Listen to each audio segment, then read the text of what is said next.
So this is the first lecture on distributed machine learning, and then from now on you will see a lot more. So here is just the beginning to this work.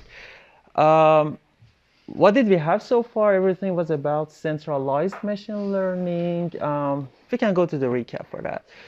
So some learning outcomes. Again, we can have at the beginning, we would have actually a recap of centralized machine learning, convex setting, non-convex setting, the approaches that we did have, iterative approaches. Then distributed optimization in primal domain. So if you are given an optimization problem, of course, you can now run your favorite centralized approach, as you have learned in the lecture 1, 2, 3, and 4. But then here we want to see how we can use that or try to shape that framework to do it with distributed optimization or parallel optimization. How we can do that in a primal domain where we work with the primal variables, or how we can do that in the dual domain where we introduce dual variables, and how we can do that. And there you will see something like gradient descent, but it's called dual ascent because it works in the dual domain, and instead of gradient descent that minimizes the objective function, it really tries to maximize the objective function. We will see that. And therefore, consequently, dual decompositions. Then how we can do distributed optimization in dual decomposition, in dual domains, what are the problems there, and how we can address them. And then at the end of the day, what would happen if we want to run that optimization problem over a multi-hop networks? We will see what do we mean by multi-hop networks. But then we're going to see something like topology dependent convergence rate. Okay. Some recap from previous lectures. We have seen that our favorite optimization problem for now is of the form of a finite sum, and then we have seen a lot of reasons why it's important. Just in summary, we can just say that this is empirical risk minimization and an approximation for the actual population risk. Okay, and then in convex setting, we have seen that we can prove the existence of a globally optimal solution, an algorithmic approach to achieve that, depending on the structure of the problem. If the problem is differentiable, if it's not differentiable, how we can do that. For instance, subgradient and proximal methods are for non-smooth function, and if the function is smooth, depending on which order of the gradients you have access to, then you can run many different family of gradient descent and Newton methods. Or if the size of the data is so huge, then you may use a Monte Carlo sampling of the gradient descent, which is called the stochastic gradient descent. So we have seen these things. In non-convex setting, also, which was the previous lecture, we have seen the importance of the structure. In some structure, you may be able to recover the optimal solution, actually the globally optimal solution. Even if you cannot achieve that, still you can use some versions of gradient descent, stochastic gradient descent, perturbed gradient descent for smooth problems to recover a stationary point. You may be happy with that because that may include saddle points as well. But you may not be happy with that, and in that case, you're going to go with how to find first order necessary point, which is going to be a stationary point, or second order necessary point, how you can do that in a non-convex setting. And then two generic algorithmic approach, successive convex approximation and coordinate descent, and B-sum, which was a combination of these two. We're going to see these coordinate descent here in this lecture as well. But that was pretty much what we covered. And then, of course, lots of convergence analysis of these things. And then you have done some of those codings for some of these algorithms. So that was pretty much what we covered in the previous lectures. So now let's go to some motivation examples on why we do need distributed optimization in general.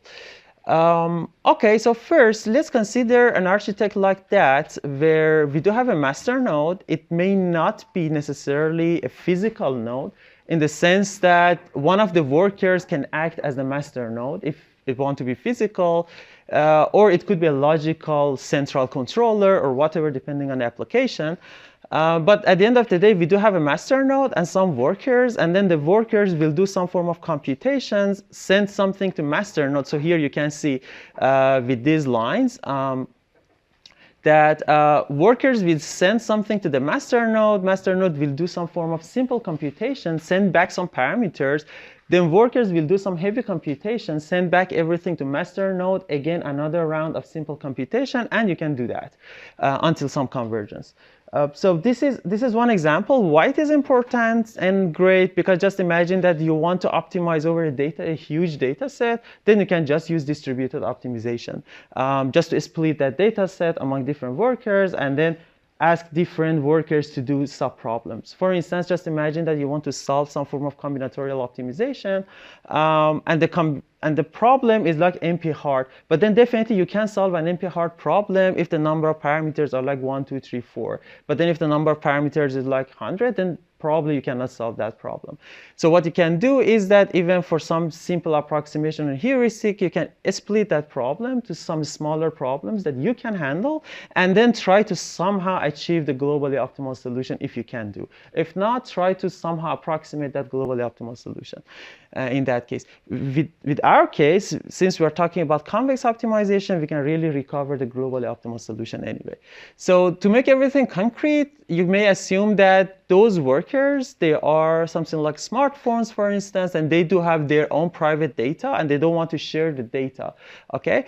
If they were willing to sharing everything, then we could run these simple gradient descent iterations, which is wk plus 1 is wk minus alpha divided by a step size divided by n, summation of the gradients. But in order to be able to find that summation, the master node, or whoever that runs this iteration, should know these gradients and should know the data set. Essentially, should know the function fi and the whole data set if you run that over a data set. So essentially, it should know those gradients. But due to some reasons, we might assume that these gradients are like private information, not the gradient, the data over which you're going to find these gradients. Or the fi might be private information. So what we can do is that we can ask individual worker to compute your own gradient. You may see that this problem is really separable in this sum. So finding gradient 1 has nothing to do with gradient 2. So that's why it's really separable. You can use parallel computing for that. So you can ask all the workers to compute in parallel their gradients, send them back. So here, these guys will compute their gradients, send them back to the master node. Now master node collects all the gradients, compute this guy, and then wk minus that guy. So do an update of the parameter, compute wk plus 1, report back wk plus 1 to all the workers, and then the workers will go and then find gradients of fi with respect to wk plus 1. And then you can just do that. And you can easily show that the convergence here is absolutely identical to the convergence of the centralized gradient descent, with additional complexity that for every iteration, we're going to need 2 rounds of communications, one here to send the parameter and one to send back the gradients, okay? But it's great because if the communication cost is something negligible, then that's great because then you can have a lot of advantage in the computation. A more complicated scenario is something like that where we don't have any master node or any central controller that can gather all the information locally to be able to run some gradients, some gradient descent like that. We cannot run that because there is no entity that can gather all the gradients, so compute this sum. So there is no way to compute that sum anyway.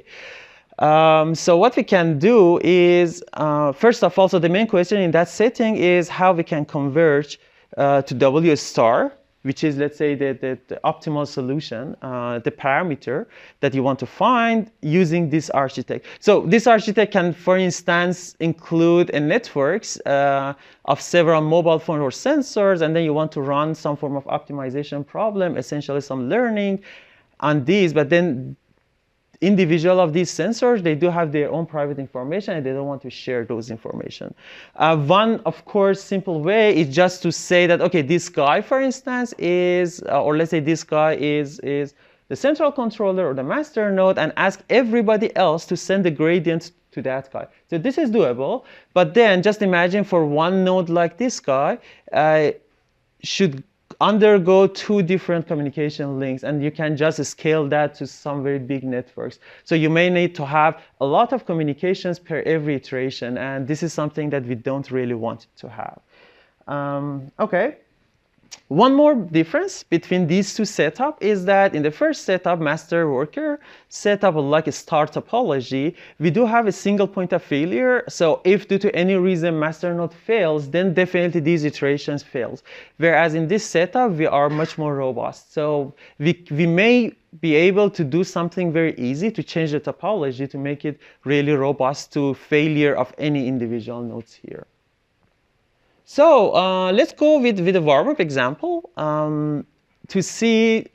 I'm given a minimization of, with respect to W1 and W2, of F1 of W1 and F2 of W2. So this is a very simple example of here. We do have only 2 agents, F1 of W1 and F2 of W2. And the whole idea of the network is to minimize this guy. How we can do that? So easily, we know that we can use algorithm 1 in that case. We can just say one of these nodes will be the worker and the other one will be the master node. And then we can run these iterations very easily, right? But why we should do that? Simply because, why we should do that? Minimizing this guy, since the functions are different and the parameters are different as well, so we can just as well run in parallel minimization of F1 and minimization of F2 and just add the solution, right? So this is a very simple, trivially distributable function. So we can really parallelize everything. So nothing fancy here, of course. But everything going to be more interesting once we do have something called coupling parameter or coupling variable, where this role is like this V. So here we want to minimize F1 of W1 plus MV and F2 of W2 and V. So if we didn't have V, then we would have reduced to the no coupling variable, very easy one. But in that case, we cannot do that. So how we will optimize over a system like that? Later on, in the later slides, you will see that even we just remove this W2 and then say that we have the same parameter everywhere, and then we want to have an optimal set of parameters. But then we always know that whenever we say that we have the same parameter, it just means that we are stacking up all the parameters of individual nodes. So for instance, here, this node happens to have W1, whatever it is. Let's say W1, I don't know, is the acceleration of this specific sensor. And W2 is the velocity here, for instance. So we can just stack W1 and W2 to see that this is V in general. So later on, we're going to just remove this guy and then say that there is just one parameter V that we want to optimize over. But what we can do here, that's a good start point. So we can do 2 things, and you will see that a lot in these lectures. The first kind of decompositions are called primal decompositions, where you do this decomposition or distribute computations in the primal domain. What is the primal domain is these parameters that you want to optimize. So these are called primal variables. So you can do that. But you have an alternative approach to go to the dual space, and you will see that usually going to dual space will make everything much easier in general. But it has its cost as well. So let's first go with this simple example to see how we can do that in the primal space. So any idea how we can do that? So what's the goal? The goal is to somehow use the simple master worker strategy or architect here to do distributed computation somehow. How we can do that? So the first approach that one may say is using block coordinate descent that we have seen. And block coordinate descent says that we can define 3 different subproblems. Subproblem 1 is minimize, or let's say W1k plus 1 is, well, here we should use this in general because it depends on the convexity of F1 and F2. This is one of the minimizers of this guy, F1 of W1 over W1 and Vk plus F2 of W2 and Vk, W2k. So this is W1k plus 1, W2k plus 1, which is argmean of W2 of F1 of W1k plus 1. So the most updated variable here, V1 of k plus F2 of W2 and V of k. And then finally, V of k plus 1 belongs to argmin of V, F1 of W1 k plus 1, V plus F2 of W2 k plus 1 and V. Okay? What is the problem with this? You can see, and then you can just turn around here. Here I simply use the round robin kind of iteration, so cyclic updates of the parameters. But what's the problem here? We really didn't make this, we can't really run them in parallel. So we need to run this one first, then that one, and then we can go back if we want to use the most updated variables here. So that can solve this problem easily. No matter if W1 and V, F1 is jointly convex or F2 is jointly convex, we can just run that and then find a stationary point here. And if it's jointly convex, then running that will go to the globally optimal solution anyway. But can we have an alternative to that that use somehow distributed computation? And this is called primal decomposition. So what we can do is that the great thing with this guy is that if you fix one variable, so in that case, if we fix V, then these two problems are really separable. So then we have exactly the same problem as no coupling variable if we just fix V. So this is the whole idea. Just fix V in subproblem in step 1. Fix V, as simple as that. Then we have two subproblems. Well, let's say. Then the problem is like minimize over W1 and W2 of F1 W1 V, let's call it now Vk, okay, plus F2 of W2 and Vk. But then the thing is that these two are separable, so define this guy as subproblem 1. And this guy, well, this guy means minimizing this guy with respect to W2 as subproblem 2. Right? So then here is just minimizing over W1. So subproblem 1, subproblem 2, and then we can do that in parallel. So solve this one and this one in parallel. Then what you have is that, then let's call whatever here we do have. So this is going to be a phi of V, right? So the output here going to be a function of Vk. And the output here going to be another function, let's say phi 1 and phi 2 of Vk, right? So then in the next step, minimize over V. So exactly the same idea as coordinate distance. So here, minimize over V of phi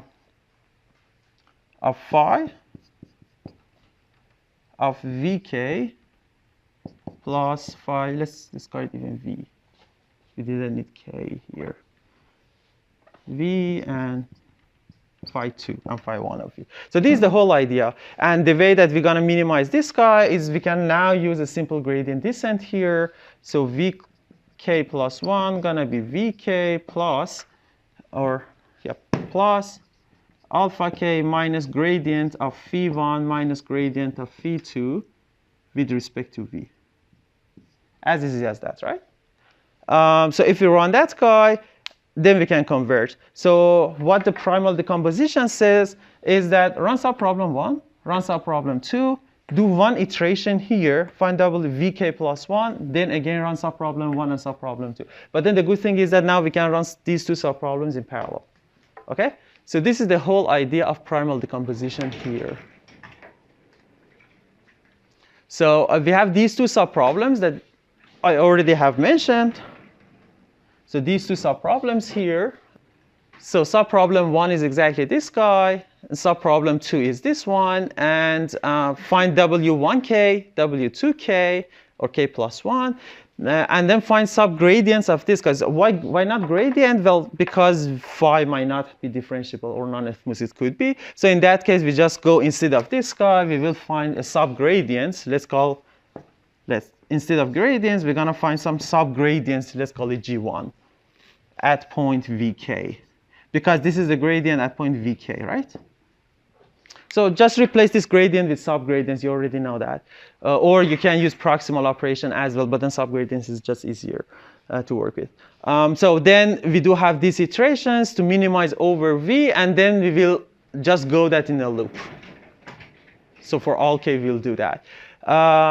So now we have parallel computation here. So now you can imagine that what would happen if we have, instead of just 2F, we have NF.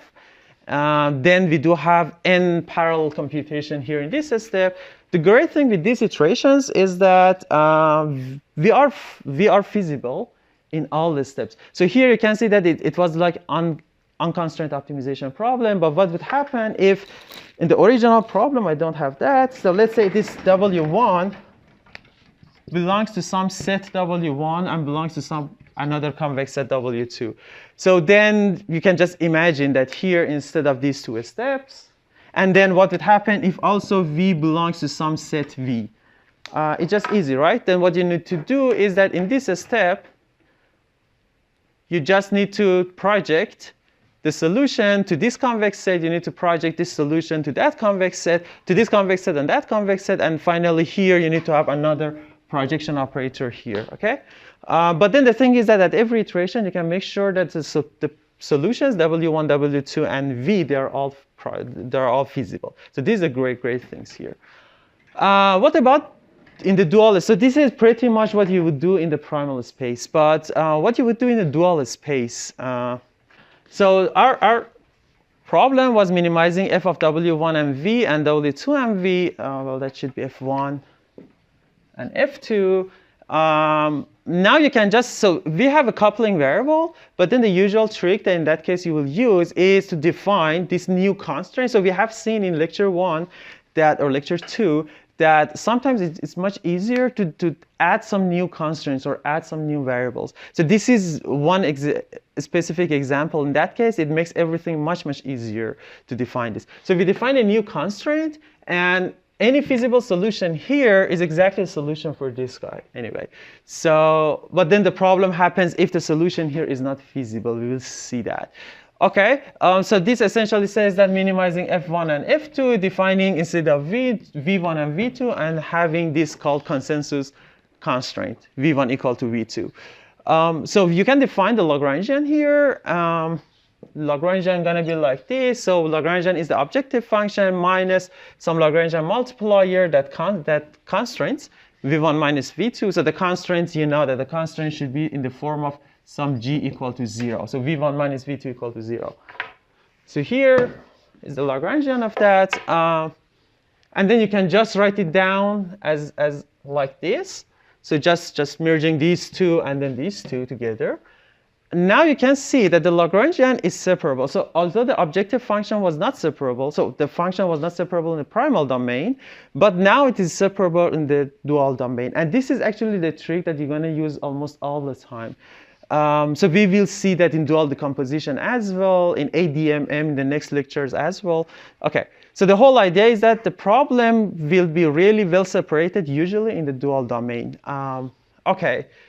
So, and then the dual problem is just minimizing this Lagrangian with respect to the parameters, not lambda. So with respect to W1, W2, V1, and V2. And then now this is, you see that this is separable. So that would be exactly right, minimizing the first term and the second term separately or in parallel. So this is the thing that we wanted. So now we can do that in parallel.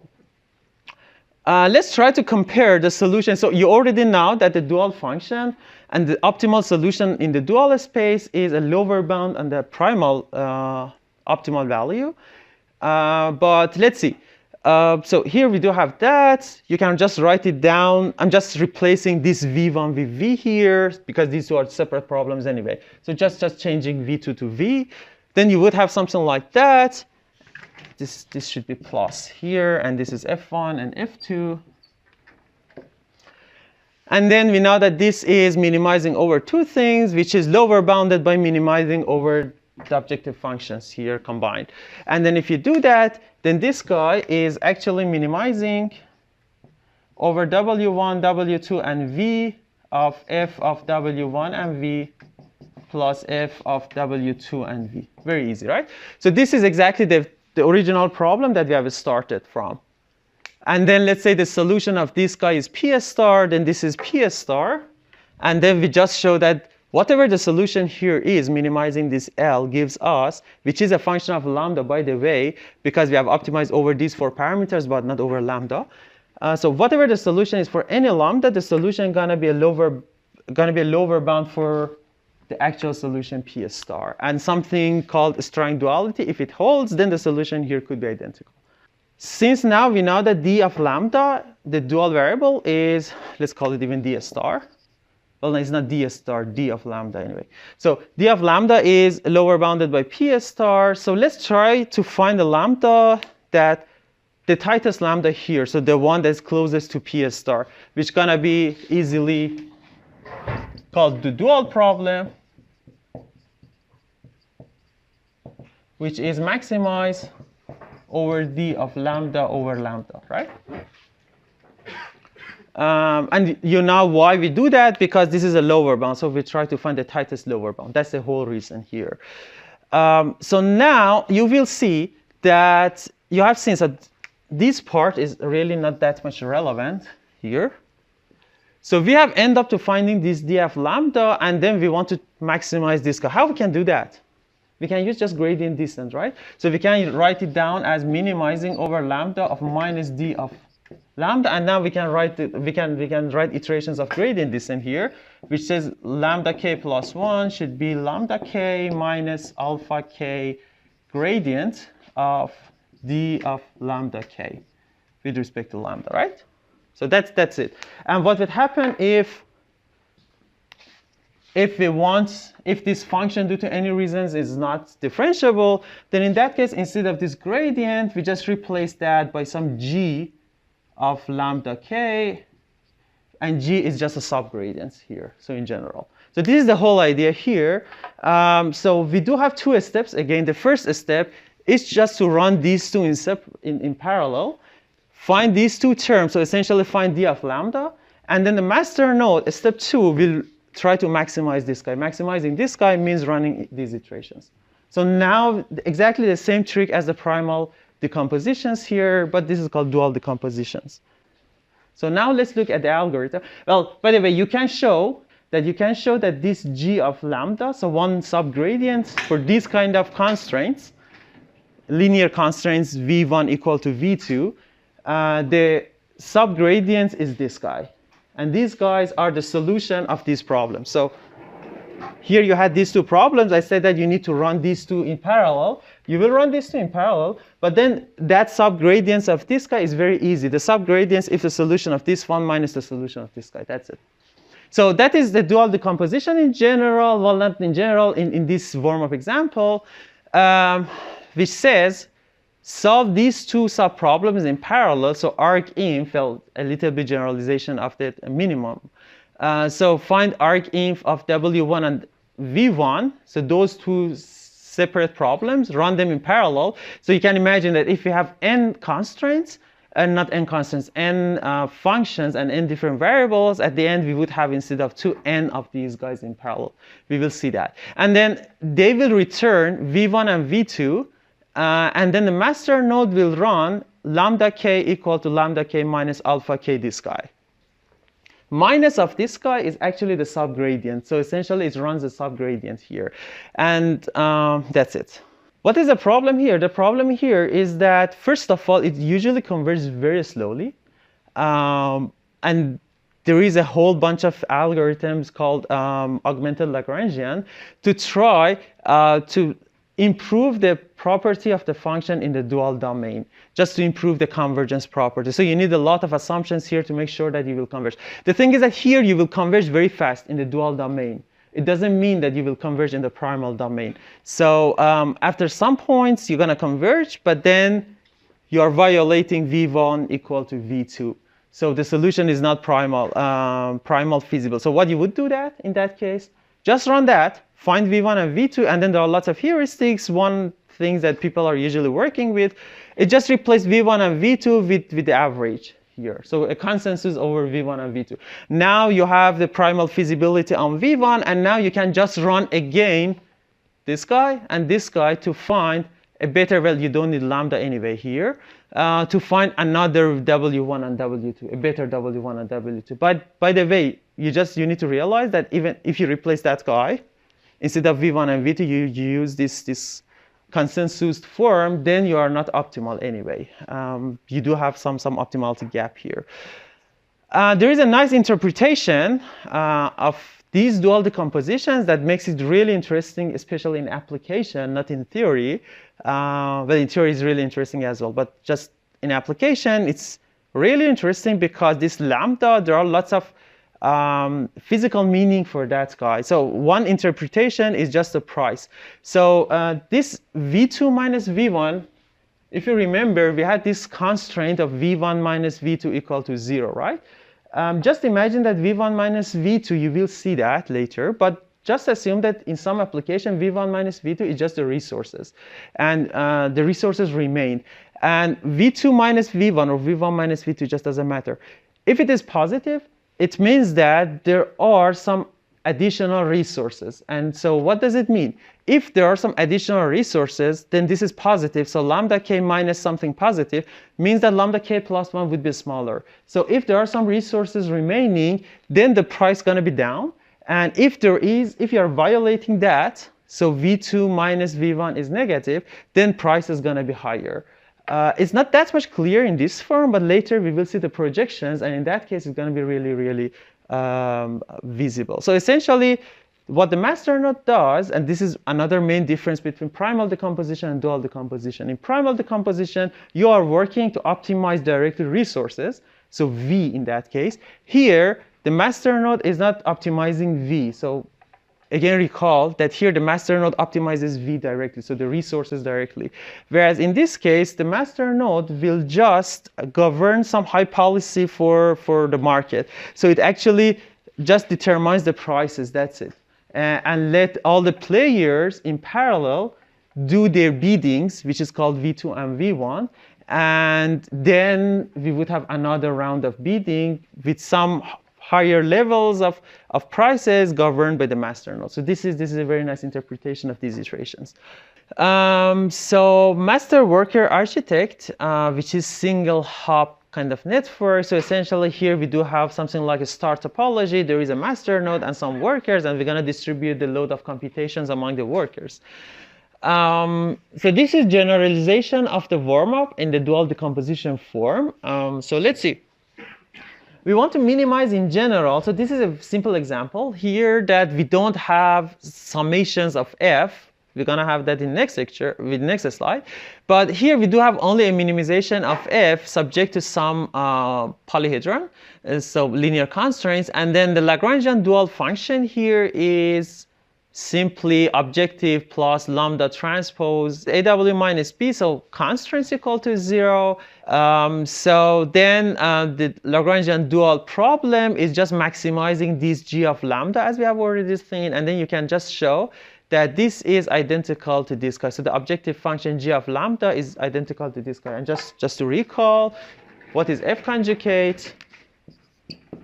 F conjugate of Y equal to supremum over X of Y transpose X minus F of X. And it just doesn't matter if F is convex or not. This F conjugate is convex. This is another great thing here, because the next part here, these iterations they do converge. It just doesn't matter what is the structure of F1 and F2, because they are running this optimization problem, and this G is concave for sure. So that is another great thing here of working with the dual. It doesn't mean that it should be more efficient than the primal decomposition in general. Just the master node has a much easier optimization problem to solve in general. Okay, and then you're going to use this representation here. You can just show that this guy with this definition is identical to this, and then you can use this definition to prove homework 3A, which is show for the convex and closed F, AW minus B. So this is, if you remember from the dual decomposition in the warm-up example, there we said that V1 minus V2 is subgradients of that dual, okay, at that point. So this is exactly something like that. Well, there we said dual by D, here is just G, that's it. So AW minus V, a generalization of that V1 equal to V2, so V1 minus V2. This always is a subgradient of this guy, and if it just happens that this G here is convex, or strongly convex, depends on the notation, then you might have equality here. So in that case, it's like you have the function, let's say, if the function G is differentiable, then AW minus B is the derivative of that guy. In general, that could be a subgradient. So what does it mean? It means that now in step 1, here we can, it's just silly to write it down in the parallel optimization form, but this is just a good practice. So in step 1, we can do the primal variable update, which says WK plus 1. So solve this optimization problem here. Okay, so WK plus 1 is argmin of L, the Lagrangian here. And then in step 2, do a dual variable update. And this is very easy again, because this is a concave optimization, very easy here. So lambda k plus 1 going to be lambda k plus alpha times your subgradients in general. Y plus here, not minus, because we want to maximize that guy. That's it. Okay, and then in homework 3B is to analyze the convergence of the dual ascent for L smooth and mu strongly convex function. Now, let's try to generalize that for our favorite objective function. It just doesn't matter if you have 1 over n here or not, scalar. So minimize a finite sum of fi of wi here. Notice that this is not the same w for now, again. This is just wi. Subject to another set of linear constraints, ai wi equal to b.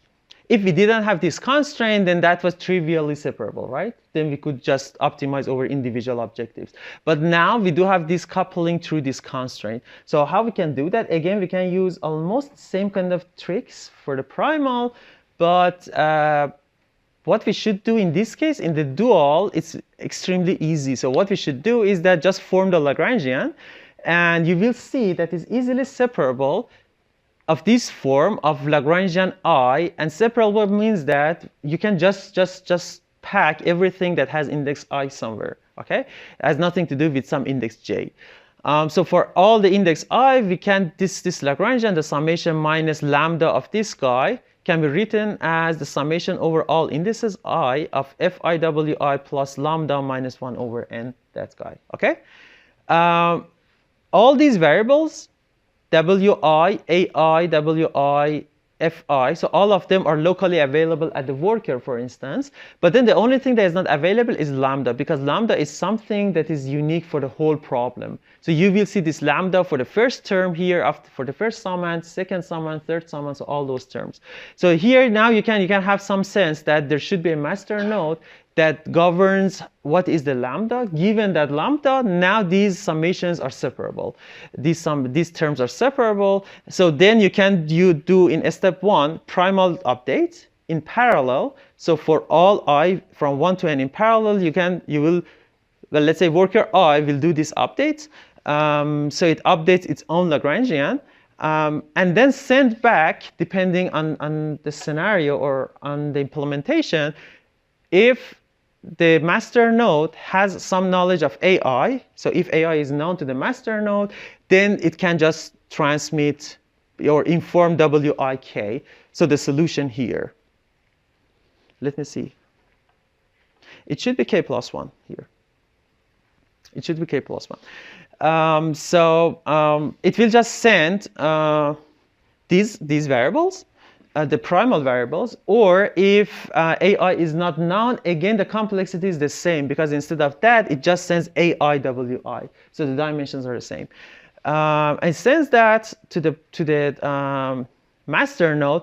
This term, especially in ADMM, it's called residual contribution. Why residual contribution? Because this guy here, You can imagine that this is the residual, right? What is the meaning of residual? If the residual is 0, then we are primally feasible. Okay, so that's why it's called residual. And one term here is called residual contribution of worker I. Just some name for that. So every node will send, or every worker will send its residual contribution. The master node will just sum up everything minus b and then do this dual ascent. Again, why dual ascent? Because in a dual problem, we're going to maximize something. And then we do have a dual update. And then this lambda k, again, will be broadcasted to all the workers. And then we can iterate among these two. Question? Is this problem applicable to the communication networks that have like D to D networks? Because we should have one master node, and it seems that just we need one like macro base station and different. Or in D to D, we can choose one of the users simply as a master. Is it possible? So the question is, are we limited to apply these form of iterations over a network of a star topology, just to be general? I would say no, but for now, let's say yes, because now we are in this section, master worker architect. But then later on, in the next section, we're going to see how we can do that, and that's called ADMM over networks that do that. So in general, there is no need to have this dual update in the centralized fashion. So what's the difference? The difference is that if we do have that star node or whatever, then that master node can compute this guy because it has access to all AIWI. Again, what is this AI minus? This is just the gradients, okay? But the gradient in the dual domain. So there is one node that has access to all the gradients in the dual domain. But what would happen if we don't have that node? Then you will see that with some simple trick, essentially it turns out that instead of having this summation over this, you just need to have a summation over your neighbors. So you just need to communicate with your neighbors, that's it. But then these AIWI are slightly different. The whole philosophy is the same. Instead of just adding, the philosophy here is the same as well. So here you just say, go and then see who are connected to you, take their gradients and do one iteration. It just happens that the ones that are connected to you are just all the nodes or all the workers. But then what would happen if they are not all the workers? Nothing is fundamentally different. But you're going to need to do a lot more iterations to have something called mixing in the graph. OK, so this is with equality constraint. Equality constraint means that this guy is equal to b. But what would happen if we do have inequality constraint here? So everything is fundamentally the same. The only difference is that this lambda k, we have seen that to have KK2 conditions, then this lambda should be positive. So this lambda in equality constraint. So lambda should be positive means that in this iteration, so the first step is exactly the same. But in the second step, we're going to need to do a projection into the positive orthon. So just make sure that this lambda k is positive in all the values. Now we can have that resource allocation or that market or price analysis or price interpretation here very well. Why? Because if AI minus W, this is really now the remaining resource. Just imagine B is a capital for the resource, and this is your resource. And your resource is subject to agree with some capital resource. So if there is some remaining resource here, and not remaining resource, if you violate this B, so if you're above that, then the price should go up so as to make sure that some of the users or some of the workers, some of the players, they drop their bid something to use less resources not to violate this guy. But what would happen if the resources are underutilized? It means that this is negative. So therefore, and this is positive, so lambda will go down. And then we do have this very nice interpretation of the price that the price cannot be less than 0. And then, as we have already said, due to this summation over all the workers, this is only applicable at least in this form, only to master worker kind of architect. Any questions so far? Now we're at the end of this part. OK, great. So now we can have 5 minutes break, I guess.